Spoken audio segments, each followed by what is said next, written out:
Melissa and Aaron here for TruthStreamMedia. Hi, everybody. And everybody talks about Agenda 21 in terms of the future and in abstract terms.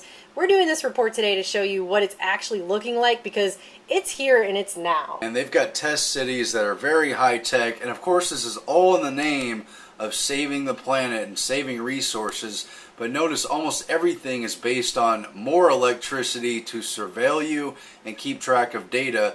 And yeah, I get that they want to use green technology to do it, but look how enslaved you're going to be to this system. Alright, so this was in the BBC. This is the City of 2050, and it's talking about how everything is going to be on a smart network. They're going to have fiber optics, but it won't just be fiber to the home. It's going to be a case of fiber to everything. It says all services, education, and government, utilities, etc. connected to this network, which will become, quote, the nerve center of the city. And everything is going to be on a sensor network. It says experts predict everything from street furniture to roads to homes we live in will be connected to this network. And it even says that some cities may build NASA-style control centers to make predictions about city life, including where crimes may be committed. So now we're talking about pre-crime. It talks about the human network, how rather than mobile phones, we're all going to have wearable computers, possibly something similar to Google Glass. And basically you look like Data from Star Trek, but stupider. We're even going to get delivery drones that are going to bring us our pizza, so yay for that. Of course, they're not advertising the taser drones. But this is still abstract. This is still what it will look like. Here's what it actually is. This is Masdar City. This is called the World of Tomorrow or the New Future City. A lot of people are saying this is what future cities will look like. This is being built currently right now at a price tag of $22 billion in Abu Dhabi, and it's a completely walled smart city, and there's two squares here. They're completely walled. Everything's on the grid. It's literally living inside the box. It looks like living in shipping containers, but actually what it really looks like, and I don't watch a lot of Star Trek, but the references are relevant. Someone pointed out the Borg. It's a hive collective where every entity that lives in it basically has no ability to dissent, and they just have to go along with this large, all-integrated system. It's really creepy looking. It looks like it's physically growing out of the ground into the Borg cube. Well, and that's what it's going to be like, because everything is going to be on the grid, and all of that data will become one big mass. So this is Masdar City. It's a walled city, and it's supposed to be a completely sustainable, zero carbon, zero waste, car-free city. They even have these little personal rapid transit car things. I'm sorry, but it looks like a suntanning booth on wheels. It's like a rolling coffin. I thought smart cars were bad. Yeah, these are creepy. There's one of the options they're looking at. And it's supposed to be that everything has renewable sources, it's all green energy, and it sounds really great. But at the same time, you're all going to be completely on the grid, and we'll get more into how that's going to work. This is being backed by World Wildlife Fund, Greenpeace, and even the U.S. government. This is from 2010. It said that the ambitious Masdar City project has secured its arguably highest profile backer to date, as the U.S. government has signed a deal with Abu Dhabi on this city. Well, that's the heart of the deception, is that you have to be on the grid, and it's endorsed by all these green for the earth groups. We could have alternative energy and still have our free plots of land and live off the grid. They want to control everyone because it's really, for them, about controlling human population numbers more than it is about the resources of the earth. Exactly. Here you even have then Secretary of State Hillary Clinton going to the Masdar Institute. She's talking about renewable energy and climate change and sustainable development that takes advantage of human capital. That's pretty creepy. And she goes throughout and has a lot of remarks about how this isn't only in the interest of global progress. I mean, there's a lot about New World Order government basically here through these smart cities and this new renewable technology that everyone's partnering on. And if you think Masdar looks creepy, Sando International Business District creeps me out even more. This is another smart city or ubiquitous city. This one's coming in at a price tag of $40 billion. And this one is talking about how everything is going to be on the grid and people will even be chipped. And even mentions here that the schools in this city will be funded by the Ministry of Knowledge Economy, which, if that doesn't sound like it's straight out of George Orwell's 1984 dystopic future nightmare, I'm not sure what does. And obviously that applies because Orwell had a system where you watch the propaganda through the television, but the television watches you back, and they're doing that in spades with every device watching you and monitoring you.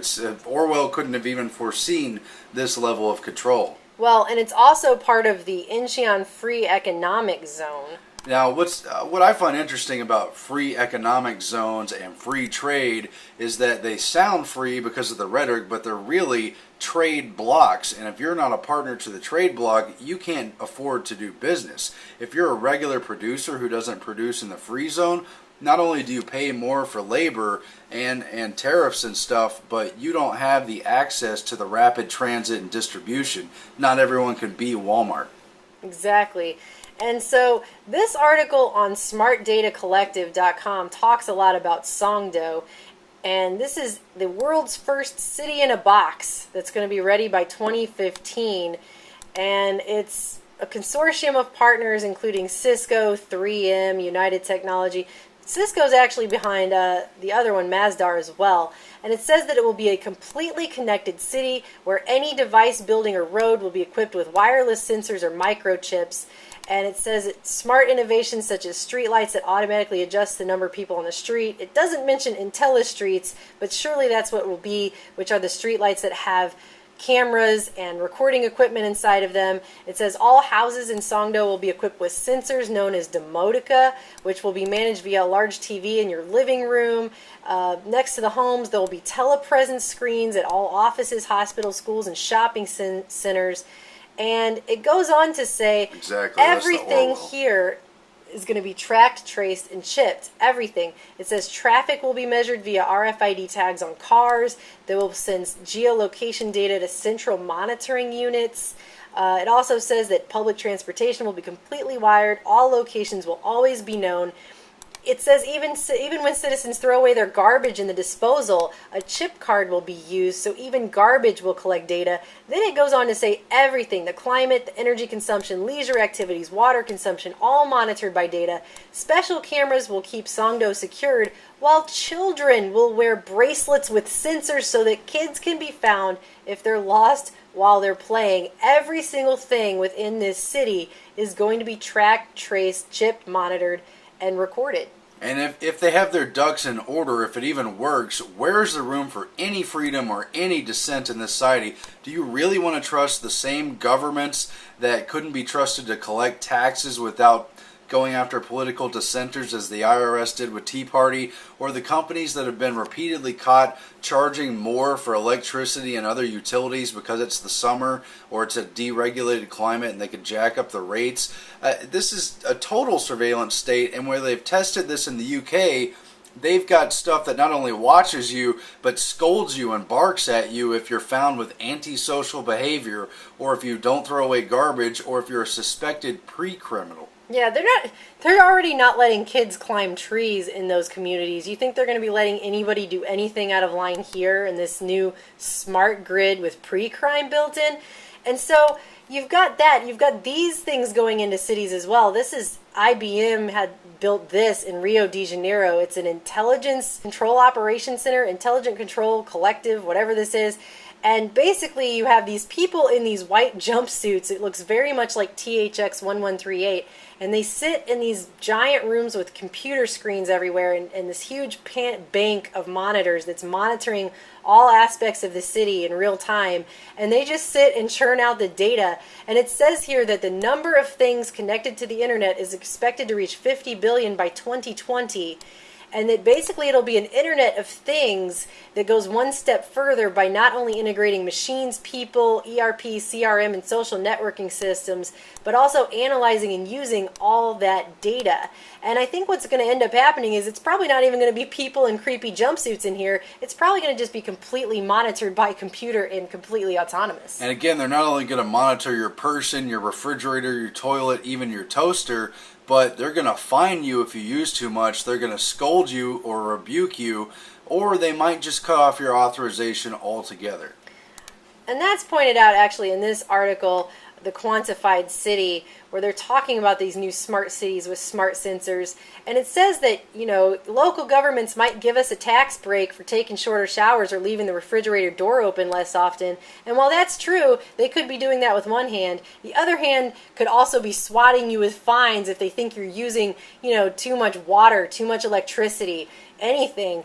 And this article also makes a really good point about smart cities could lead to dumb citizens, and it talks about how there's a real risk for our lives to become more automated, that we will become more like automatons. It says we will follow the guidance of our smartphones without reflecting on how we live our lives and engage in our communities. And basically, you see that already with people following their GPS, which tells these people, these are Japanese tourists that were in Australia, they were on holiday, they took a turn according to their GPS and drove right into the bay. They were too busy listening to a computer to have any common sense about what they were actually doing. So smart cities produce idiocracy. Yeah, I get it. And there's no room for free thought. That's the message of the collective hive-borg of Star Trek. And basically, everything you do will be tracked, traced, chipped, monitored, and watched. Whatever kind of privacy you thought you had, whatever kind of freedom we even think we have now, that is out the window on these new Agenda 21 smart cities. It's amazing. Don't buy the rhetoric. Just defund this. Say no. We've got to try to stop it. I'm not for this at all. And I know we've shown you these two examples today, but these are just two examples. These kinds of cities are going up all over the world right now. All right, we'll talk to you guys later. TruthStreamMedia.